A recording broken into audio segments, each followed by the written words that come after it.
Hello बच्चों, तो आप सभी कैसे हैं? कमेंट में लिखकर बताएंगे। माँ गायत्री पब्लिक स्कूल के यूट्यूब चैनल में आप सभी का स्वागत है। अब चलेंगे हम क्वेश्चन सीरीज की ओर। तो वार्षिक परीक्षा में आने वाले संभावित प्रश्न कुछ हैं जिसके बारे में हम लोग परिचर्चा करेंगे। तो क्लास 2 यानी कि वर्ग 2 और सब्जेक्ट आपका संस्कृत है। तो हम देखेंगे संस्कृत के बारे में कि कौन से क्वेश्चन हमारे गेसिंग किया हुआ है जो एग्ज़ाम को अच्छे से अच्छे अंक को दिलाने के लिए संभवतः प्रयास किया जा रहा है। तो ध्यान देंगे बच्चों, बने रहेंगे माँ गायत्री पब्लिक स्कूल के यूट्यूब चैनल के द्वारा। फर्स्ट क्वेश्चन की ओर ध्यान देंगे बच्चों। फर्स्ट क्वेश्चन जैसा कि आपको यहाँ पे दिख रहा है, फर्स्ट क्वेश्चन कि उचितम विकल्पे यानी कि सही चिन्हम प्रदर्शित, यानी कि उचित जो विकल्प है उस पे हम लोग सही का चिन्ह लगा करके प्रदर्शित करेंगे। तो ध्यान देंगे इसमें ऐसा क्या होगा, बालिका, यानी कि क्या इसमें भरा जाएगा, बालिका अस्ति, यानी कि यह लड़की है। तो अगले क्वेश्चन की ओर चलेंगे, ख क्वेश्चन की ओर। ता खाली जगह है, तरंती, यानी कि यहाँ पे क्या है, नौका, क्या है, नौका मतलब नाव, नाव तैरती है। तो अगले क्वेश्चन की ओर चलेंगे, इसमें नौका। अगले क्वेश्चन की ओर ध्यान देंगे बच्चों। अगले क्वेश्चन जैसा कि आपको यहाँ पे दिखाया जा रहा है कि ये तानी और खाली जगह है संति, तो ये सभी क्या हैं, तो कमलानी, यानी कमल हैं। तो यहाँ पे हम लोग कमलानी को देख सकते हैं जैसा कि क्वेश्चन में दिखाया गया है। तो अगले क्वेश्चन की ओर चलेंगे बच्चों। क्वेश्चन नंबर घ की ओर संकेत करेंगे। घ ध्यान देंगे बच्चों। घ एतत् और खाली जगह है अस्ति, यानी कि यह क्या है, तो यह फलम, यानी कि यह फल है। तो ध्यान देंगे जैसा कि इसमें टिक किया जा सकता है। तो अगले क्वेश्चन की ओर चलेंगे। अगले क्वेश्चन जैसा कि आपको यहाँ पे इमौ खाली जगह अस्त, यानी कि इमौ बालको अस्त, यहाँ पे बालकों को हम लोग टिक आउट करके और पुट कर सकते हैं। तो अगले क्वेश्चन की ओर चलेंगे जैसा कि अगले क्वेश्चन में यहाँ पे दिख रहा है कि बालकः वृद्धा और खाली जगह क्या भरा जाएगा, च भ्रमंती। तो बालकः वृद्धा यहाँ पे महिला को ला करके और महिला यहाँ पे हम लोग पुट अप कर सकते हैं, च भ्रमंती। और अगले क्वेश्चन की ओर चलेंगे। ईमानी और खाली जगह संति, तो ईमानी मोदकानी संति। तो मोदकानी को हम ध्यान दे देंगे लेसन की ओर, लेसन के हिसाब से ये क्वेश्चन को डील किया गया है। तो मोदकानी यहाँ पे हम लोग इसमें डील करके और लिख सकते हैं। अब चलेंगे अगले क्वेश्चन की ओर। अगले क्वेश्चन यानी सेकंड क्वेश्चन की ओर, जैसा कि हमें यहाँ पे देख रहा है कि रिक्त स्थानानि पूरयत, यानी रिक्त स्थानों की पूर्ति करें। तो रिक्त स्थानों की पूर्ति करना है, जैसा कि हम यहाँ पे ध्यान देंगे कि अध्यापक छात्रेभ्य, क्या यहाँ पे पूर्ति किया गया है, छात्रेभ्य पुस्तकम यच्छति, यानी अध्यापक जो हैं वो छात्रों को पुस्तक प्रदान करते हैं। सेकंड क्वेश्चन की ओर चलेंगे, ध्यान देंगे सेकंड क्वेश्चन क्या है, मालाकार ददाति। तो मालाकार क्या देते हैं, तो पुष्पम, यानी मालाकार जो है माली वो क्या देते हैं, फूल को देते हैं। तो अगले क्वेश्चन की ओर चलेंगे। अगले क्वेश्चन की ओर ध्यान देंगे। धनिकः, धनिकः मतलब हो गया धनी व्यक्ति। तो वस्त्रम ददाति, तो किसको बोल रहा है कि याचकाय, यानी कि गरीबों को वस्त्र देते हैं। तो धनी जो है वो क्या करते हैं, गरीबों को वस्त्र देते हैं। अगले क्वेश्चन की ओर चलेंगे, जैसा कि हमें यहाँ पे दिख रहा है कि अहम खाली जगह है और पठामी, यानी कि मैं पढ़ता हूँ। तो क्या पढ़ता हूँ, तो पुस्तकम, मैं क्या पढ़ता हूँ, पुस्तक पढ़ता हूँ। ठीक उसी प्रकार से अगले क्वेश्चन की ओर चलेंगे, ध्यान देंगे। अस्माकम, तो क्या ग्रामस्य समीपे अस्ति, यानी हमारे गांव के नज़दीक है। तो हमारे गांव के नज़दीक में क्या है, एक विद्यालय है। जैसा कि हमें लेसन के अकॉर्डिंग इसमें पुटअप करना है, तो लेसन के अकॉर्डिंग हमने पुटअप कर दिया विद्यालय, यानी कि हमारे विद्यालय जो है गांव के समीप है। अगले क्वेश्चन की ओर चलेंगे। अगले क्वेश्चन की ओर ध्यान देंगे, जैसा कि क्वेश्चन नंबर 4 कि माता पुत्राय या क्या चीज़ आनयति यानी माता पुत्र के लिए दूध को लाती हैं। तो यहाँ पे दुग्धम जैसा कि हम यहाँ पे देख रहे हैं। अगले क्वेश्चन की ओर चलेंगे। अगले क्वेश्चन सुंदरम कुजंते यानी कि सुंदरम क्या चीज़, तो खगा कुजंते, खगा मीन्स होता है चिड़िया। तो यहाँ पे सुंदर से क्या बोलते हैं, चिड़िया जो है वो सुंदर से कुंजते हैं यानी कि बोलते हैं। ठीक उसी प्रकार से अगले क्वेश्चन की ओर चलेंगे। तो अगले क्वेश्चन को ध्यान देंगे बच्चों।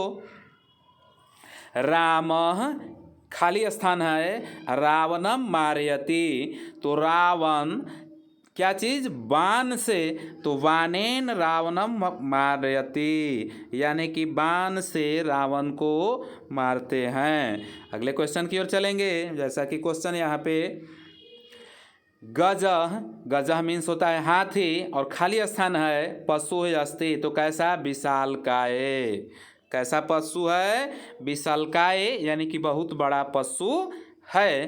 तो अगले क्वेश्चन की ओर चलेंगे। जैसा कि हमें यहाँ पे दिख रहा है कि गंगा पवित्रम, गंगा पवित्र अस्ति यानी कि है, तो क्या भरा जाएगा इसके बीच में, नद्य यानी कि गंगा पवित्र नदी है।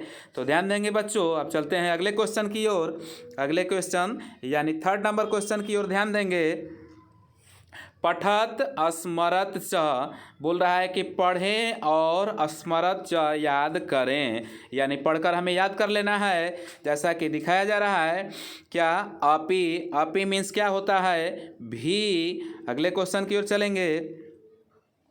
अगले क्वेश्चन क्या है, न मीन्स होता है नहीं। ठीक उसी प्रकार किम, किम मीन्स क्या, अत्र मीन्स यहाँ, सर्वत्र मतलब सभी जगह या सब जगह।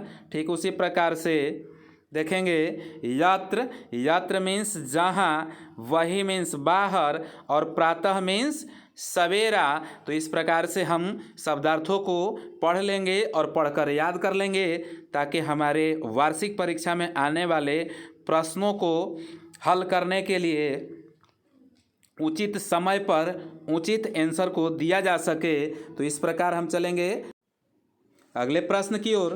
तो ध्यान देंगे। जैसा कि यहाँ पे अगले प्रश्न हमें है कि लता शब्द का सभी विभक्ति एवं सभी वचनों में लिखें। तो लता जैसा कि हम लोग वेल समझते हैं, लता मीन्स वेल भी होता है। तो यहाँ पे हमें विभक्ति, वचन जैसा कि एक वचन, द्विवचन, बहुवचन, हम समझते हैं कि संस्कृत में जो वचन हैं वो 3 होते हैं, एक वचन, द्विवचन और बहुवचन। तो हम ध्यान देंगे यहाँ पे लता शब्द के इधर में विभक्ति है। जैसा कि विभक्ति में कितने होते हैं तो देखेंगे, प्रथमा, द्वितीया, तृतीय, चतुर्थी, पंचमी, षष्ठी, सप्तमी और संबोधन। इस प्रकार से विभक्ति जो हैं नीचे दिए गए। और ठीक इसी प्रकार से यहाँ पे वचन को हम ध्यान देंगे। तो लता शब्द के वचन में क्या होता है, एक वचन में, द्विवचन और बहुवचन में हम याद कर सकते हैं कि लता, लते, लता, लताम, लते, लता, लताय, लताभ्याम, लताभि, लताए, लताभ्याम, लताभ्यः, लताया, लताभ्याम, लताभ्यः, लताया, लतायो, लतानाम, लतायाम, लतायो, लतासु। इसी तरह से संबोधन में देखेंगे, हे लते, हे लते, हे लता। इस प्रकार से याद करेंगे बच्चों, ताकि एग्जाम में आपको सहूलियत मिल सके। अगले क्वेश्चन की ओर चलेंगे। अगले क्वेश्चन आपका ये रहा 5th नंबर क्वेश्चन कि देव शब्द का शब्द रूप ठीक इसी प्रकार से लिखना है, जैसा कि हमें एक वचन, द्विवचन और बहुवचन में दिखाया गया है। तो हम ध्यान देंगे कि देवः, देवौ, देवा, ये आपका एक वचन, द्विवचन और बहुवचन में हुए। प्रथमा विभक्ति में, द्वितीय विभक्ति में देखेंगे देवम, देवौ, देवान। ठीक इसी प्रकार से देखेंगे इसके तृतीय विभक्ति की ओर। तृतीय विभक्ति में देवेन, देवाभ्याम, देवादैव। इसी प्रकार से देखेंगे चतुर्थी विभक्ति की ओर। जैसा चतुर्थी विभक्ति में देवाय, देवाभ्याम, देवेभ्यः। ठीक इसी प्रकार से देखेंगे पंचमी विभक्ति में देवात्, देवाभ्याम, देवेभ्य। ठीक इसी प्रकार से देखेंगे षष्ठी विभक्ति की ओर, देवस्य, देवायो, देवानाम। इसी प्रकार से हम फिर अगले सप्तमी विभक्ति की ओर ध्यान देंगे, देवे, देवायो, देवेशु। ठीक इसी प्रकार से हम अंतिम और संबोधन की ओर ध्यान देंगे, हे देव, हे देव, हे देवा। इस प्रकार से आपका शब्द रूप समाप्त होता है। अब चलते हैं अगले 6 नंबर क्वेश्चन की ओर। जैसा कि हमें यहाँ पे 6 नंबर क्वेश्चन की ओर ध्यान को आकर्षित करेंगे। वंदना को अर्थ सहित याद करें, यानी कुछ आपके संस्कृत के पाठ में वंदना दिए हुए थे। इस वंदना को हमें स्मरण करना है, यानी कि याद करना है और उसके अर्थ को भी जानना है। तो इस प्रकार हम ध्यान देंगे, क्या है कि वर्णानाम अर्थम संधानाम रसानाम छंदम समापि अमंगलानाम च कर्तरो वंदे वाणी विनायको। तो इसका हम अर्थ की ओर ध्यान देंगे कि अक्षरों, अर्थों के समूहों, रसों, छंदों और आनंदों का निर्माण करने वाली सरस्वती एवं गणेश जी की वंदना करता हूँ। तो इस प्रकार से वंदना को याद कर लेंगे बच्चों। अब देखेंगे सेकंड वंदना की ओर। तो सेकंड वंदना की ओर ध्यान देंगे कि सरस्वती महाभागे विद्ये कमल लोचने अविद्या रूपे विशालाक्षी विद्याम देहि नमस्तुते। तो इस प्रकार से इसके अर्थ की ओर ध्यान देंगे कि सौभाग्य प्रदान करने वाली सरस्वती, कमल के समान सुंदर नेत्रों वाली, विद्या रूपी विशाल नेत्रों वाली, विद्या की देवी मुझे विद्या दो, तुम्हें प्रणाम है। तो इस प्रकार से सेकंड आपका वंदना भी समाप्त हुआ। अब चलते हैं अगले क्वेश्चन की ओर। अगले क्वेश्चन या बिनी 7th नंबर क्वेश्चन की ओर कि अधोलिखिता नाम वाक्यानाम हिंदी भाषायाम अनुवादम कुरुत, यानी निम्नलिखित वाक्य को हिंदी भाषा में अनुवाद करना है। तो हम ध्यान देंगे कि अनुज महाराष्ट्र गमिष्यति, यानी अनुज मतलब होता है छोटा भाई, तो छोटा भाई महाराष्ट्र जाएगा। इस प्रकार से सेकंड की ओर देखेंगे, आवाम हस्तेन खदाव, यानी हम दोनों हाथ से खाते हैं। ठीक है, उसी प्रकार से माता पुत्राय भोजनम ददाति, माता पुत्र के लिए भोजन देती है। तो इस प्रकार से हम ध्यान देंगे। चलेंगे अगले क्वेश्चन की। अगले क्वेश्चन आपको 6 नंबर क्वेश्चन। तो ध्यान देंगे 6 नंबर क्वेश्चन क्या है कि संस्कृत भाषा में वचन कितने होते हैं। तो हम ध्यान देंगे कि संस्कृत भाषा में वचन जो है कितने होते हैं, वचन 3 होते हैं। कौन कौन? एक वचन, द्विवचन और एक बहुवचन। तो ध्यान देंगे वचन कितने होते हैं, 3, एक वचन, द्विवचन और बहुवचन। ठीक इसी प्रकार से चलेंगे अगले क्वेश्चन की ओर।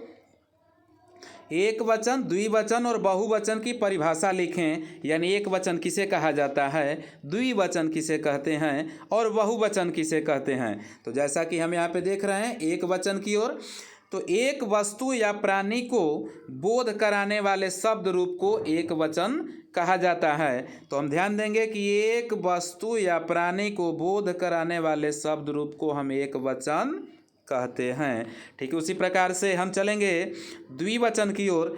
तो द्विवचन को ओर ध्यान देंगे।